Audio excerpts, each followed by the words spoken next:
Wow. Sure heard hiking through these woods, you know? Better play some PSP while I sit down and relax. So look, I've already made this video once, but it turns out that I did not record the audio. So I'm gonna be a little stressed out on this one, but let's see how well I can do this. So this video is gonna be about the PlayStation Portable, and not in the nerdy way. I promise there's no like statistics and conversations about the highest grossing games and I don't know, nerdy type PSP channel. I don't know. Either way, I just want to talk about the PlayStation Portable and how it connects to me and how you guys might like it too. This is a channel that really thrives on its own nostalgia. So to get into it, I never owned a PlayStation Portable when it was like popular or when it was still new. I just really enjoyed playing it now, and I think it's worth revisiting once you get to that point. What point exactly? I don't know. Just a point. My point. This video's point. Let's just get into portability. The PlayStation Portable came out around 2004, and for the most part, I would consider it the last revision of the PlayStation 2. Asterisk mark. It did not have as much memory, RAM, or any of that nerdy stuff that you're not going to care about for the PlayStation 2. But what it lacked in that, it still made up in all of the games that it came out with. Not a lot of games, but for the games that did come out, they were great. I wanted to play this thing so much that I got it in 2021, when I could have gotten myself a Switch or a Vita, the sequel to the PlayStation Portable. The reason being nostalgia, but also smaller than a Vita and a Switch. It's actually portable.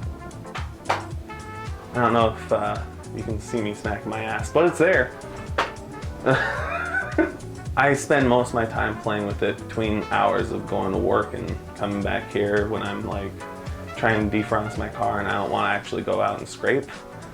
So I sit around playing God of War or some Star Wars related game. And I mean, it can do a lot more than just that. You're stuck at a house party with your family and you don't want to talk to people. You got the PlayStation Portable. You're out driving and you get lost. Don't want to talk to anyone yet?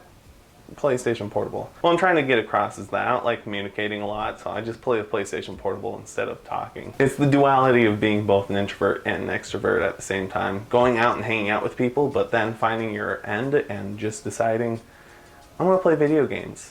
Just imagine you're at the beach, or you're defrosting your car, or maybe you're out at the mall and your mom's taking you from place to place and you don't care about JCPenney. So instead of going on your phone and checking out Instagram, reminding yourself that social media is self-deprecating and totally not worth it, PlayStation Portable. The portability element of being able to play games that were published on the PlayStation 2 or even just anything from the Sony library while not doing anything else, it was a lot of fun to be able to pick up the PlayStation Portable and just enjoy it while it was still there. The battery life isn't great, but for an old system, I'd still give it a grade A. And honestly, what I'm learning from most Sony products is their battery life sucks. But am I here trying to debate and review a battery from a 18-year-old system? No. Instead, I'm going to talk to you about games, music, and movies. Look, the PlayStation Portable is known for its games, but on top of that, with their cartridge-based disc, the UMD, Universal Media Device, you're able to put on movies as well. And trust me, there's a lot of movies, like a lot, an ungodly amount. I have no fucking clue what movies came out on the PlayStation Portable. All I know is that there's movies and there's a lot of them, and it's unfathomable how much there is because this was just supposed to be a gaming device. But it kind of works as if it's like an iPhone before iPhones existed without the phone element. The eye is the only thing that's left. You can download music, you can download little video files, you could watch movies, you could go surf the internet. Back when the internet still worked on this thing, it's like really fucking old and we don't even use the same type of router systems anymore. Nerdy, but whatever. And obviously you could play games, and not the iPhone jelly car type games, like full games. Kids asking for your phone because you got games on them was not the thing back then, because if you had a game on your phone, it was a 2D side scroller, and that's only if you're lucky. No, instead you had this unruly thing. You wanted to play a game, you gotta play the full story. It's great. You had like a spin-off of Assassin's Creed, a spin-off of God of War, a spin-off of Final Fantasy. A lot of spin-offs here. You also had like unique games here too. You had, what are some unique games? Do I have a single unique game here? Nope, spin-off. Loco Roco. Look, they had a lot of spin-off games from stuff that you would get on the PlayStation 2 or the PlayStation 3, or you had like full games from the PlayStation 2, PlayStation 3 with downgraded graphics. But for the games that were specifically published for the PSP, I don't personally own many because I really grew up with games from the PlayStation 2 and I just wanted that to come back down here, wherever down here is. The PSP still came out with a lot of exclusive games and games that weren't like connected to big franchises. I just don't personally own any of them because I'm still new to owning a PSP. I got maybe 10 games total and I would consider that a small library for old vintage games. Vintage. But for the core audience, there was a lot of stuff that you could get from the other systems that you just wanted to play portably instead. Well, moving on from that, I guess I can talk about the graphics. Graphics. Look, the PSP has a lot of great games, but man, are the graphics a little weird. They run a lot like a PlayStation 1 to PlayStation 2 level detail, but they work. They honestly work. It's not like you're getting a PlayStation 4 Ultra on 60 frames with this thing. You're not also getting Call of Duty on the DS. So this thing was a little interesting. It played pretty well. It looked pretty decent with most of its games. And it was fun. It was something to cherish. It wasn't something to boast amazing graphics. Maybe for its time, the portability of it made the graphics look cool. Have you ever seen the YouTube channel 98D Make? Love it. It's honestly a lot of fun to watch what they remake in PlayStation 1 level quality graphics. But that's basically what you're getting with the PSP. You want to play Assassin's Creed? Look at this. You want to play God of War? I mean, it's not terrible. It looks mostly like God of War. Actually, I would say it's really decent. But then we get into my favorite game, Star Wars Battlefront 2. It runs well, and if you're able to get past the controls, because what do you do without a second analog stick?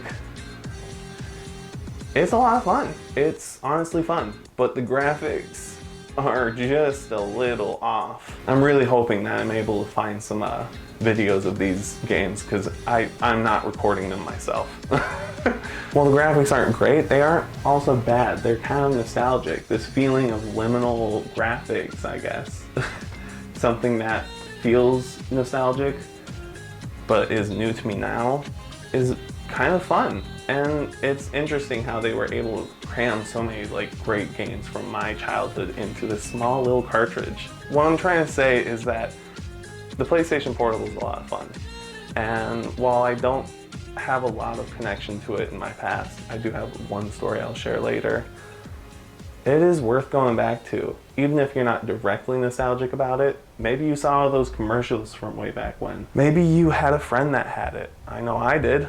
And maybe it just looked cool in general. I don't know. Some of you guys are weird. Maybe you just have a passing familiarity with technology and that's fine. But like, this is a great one to have. And I know I have like a smartphone and a new game station and all these other devices I can use. The PlayStation Portable is something that I keep coming back to, and I made the right decision when I got it. I hope maybe you go out to the thrift store and you just take a passing glance and see a PSP and you're like, oh, I'm gonna buy that thing and play the games on that. I don't know what I'm pointing to. In the age of the internet, you can get most of these games now, or you can play some level of them on some new systems, but the old system's a lot of fun too. My friend Joey, shout out to my friend Joey, had a PlayStation Portable when I was a kid, when I was like 4 or 5. I was young, I couldn't, yeah. There's a reason why I didn't have a PlayStation Portable when I was younger. He let me play one game on it. It was Transformers, and I remember playing through a small segment of it. It was really hard, and I don't recommend anyone going back to that game because it's not worth it.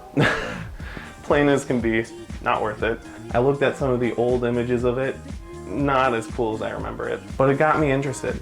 It got me really interested in what the PlayStation Portable was as a kid, and I, from that point on, felt like I had to get it. Years went by, but it was inevitable I would get it. I think I've gotten the point across. I want people to play the PSP with me.